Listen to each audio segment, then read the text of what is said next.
Hi, welcome to A Drop of Sunshine. Why Do I Believe What I Believe series. Today we have my longtime friend Justin.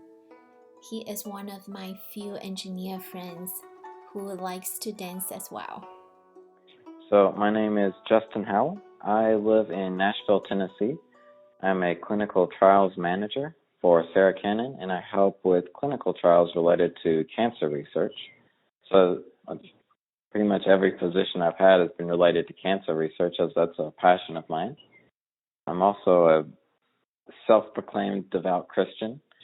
I was baptized when I was 9, and since then, I thank God for just allowing me to grow up in the church, explore and make friends with devout people during college, and that's kind of culminated into me being the chaplain for the Christian Motorcycle Association. But otherwise, that's a small blurb about myself. College was definitely the time where my faith really picked up because, like I said, I was able to be surrounded by people who could help me grow, people who could help me explore my faith. I guess in middle school and high school, I would still call myself a Christian, but I was definitely like stagnant. And and I think there's like several verses, especially in James, about being a teacher of the law, and just having your faith shown by works. I feel like I had the faith, but I didn't do a whole lot with it. I think we're called to be more like Christ-like, but I don't know, like I said, I didn't do anything with it. I didn't really grow in the Word. I think something that really helped my faith was like just being surrounded by people that did help me realize that. What did they help you to realize? For a lot of the people, I guess in college, a big part started when I went to Louisville, Kentucky. In college, I got involved with international students with the Baptist Campus Ministry. And from there, I kind of saw just the impact Christianity was supposed to have on other people. Like it was supposed to be something that you passed on or encouraged one another with, not just something that you kept. And I guess that was what I was kind of dealing with. I think that's a big part about growing in faith is you have to have accountability or have to have people to bounce ideas off of or just help you along the way.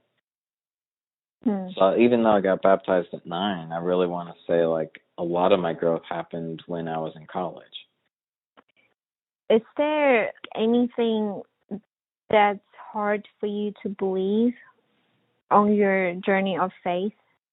I think sometimes it's very hard to remember the promises that God does have for you.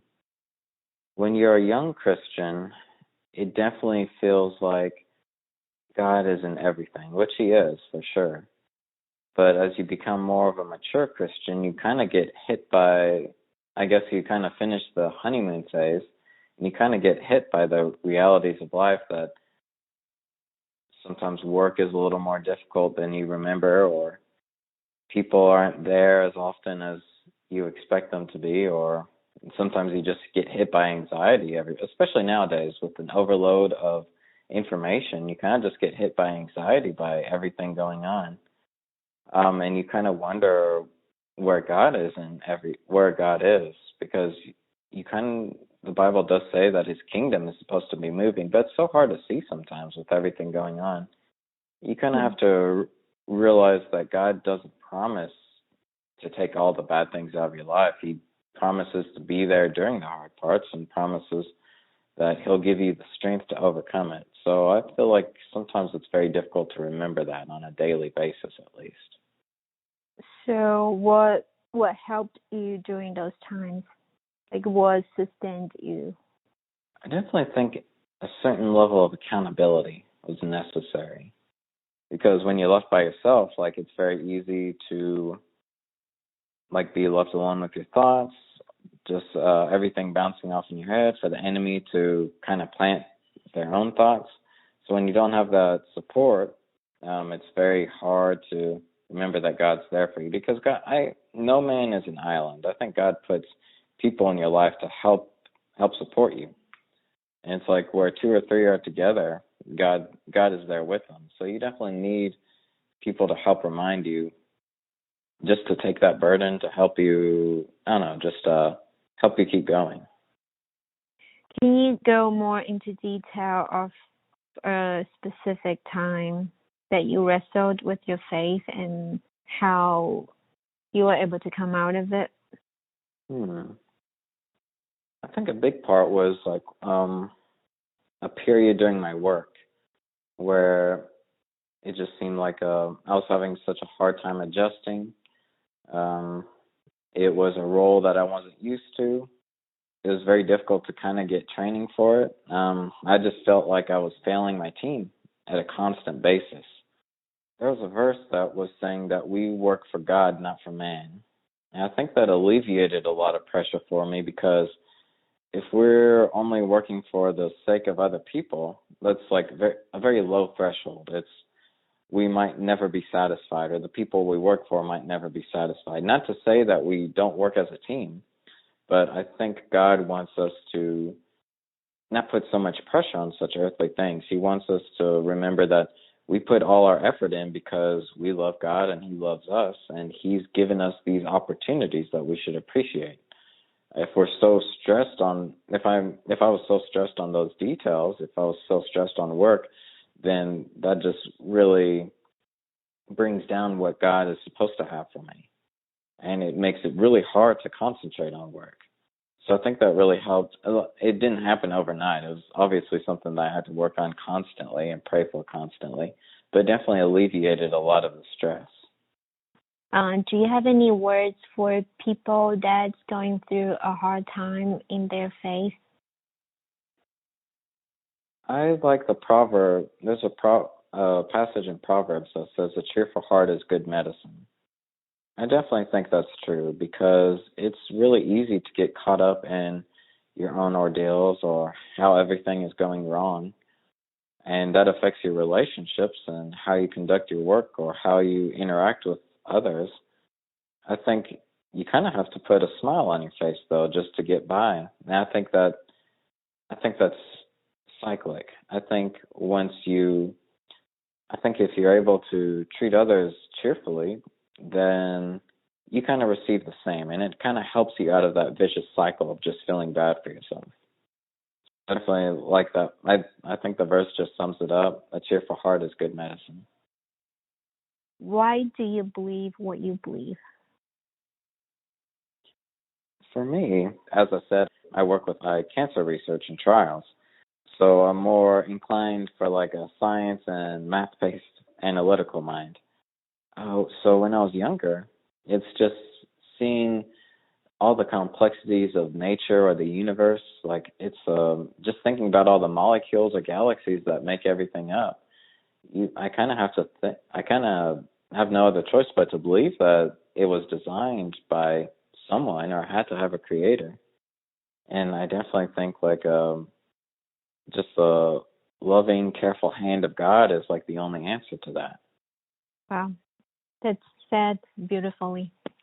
Oh, thanks. Then why do you choose to believe in Jesus? Because there are lots of other religions too.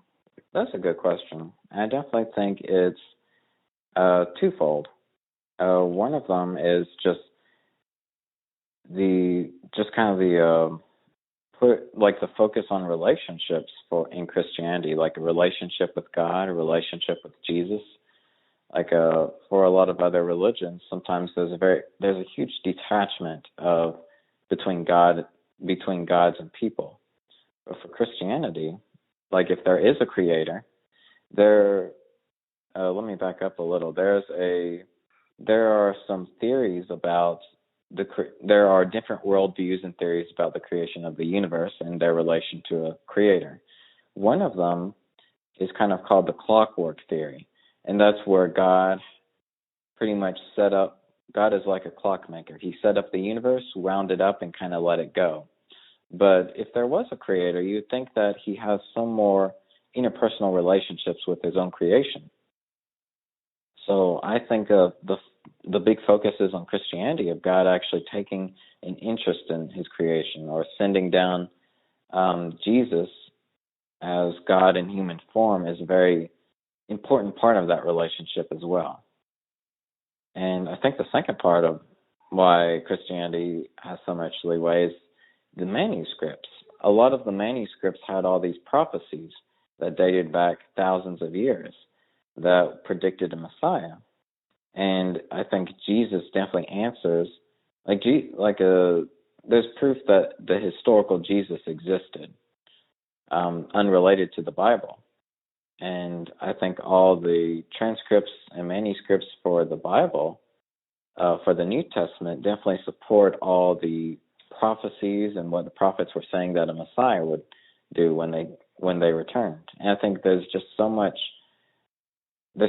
paper and stories that support that I think it's a very plausible part of history. Can you answer the question from more of what you know about God, like your personal experience? Oh, I see. I just have to fall back on everything I said before, because just like having God there for when work is not going so well, or when I have relationships that is nothing short of a God-given thing. Those are all like very personal revelations to me, because I find relationships very interesting how they occur, because you have to be at a specific place at a specific time in order to meet that person and make those relationships. And just seeing like all the people God has brought into my life, and like with all the international students at UAB, or all the motorcyclists that I coincidentally met one day, I think it's nothing short of like a God-given thing. Because I could have missed them completely, but I am who I am today because of all the relationships that God has put into my life. I love how he sees God in the universe and the relationship that's in his life. I hope his story inspires you to see more of God from just where you are.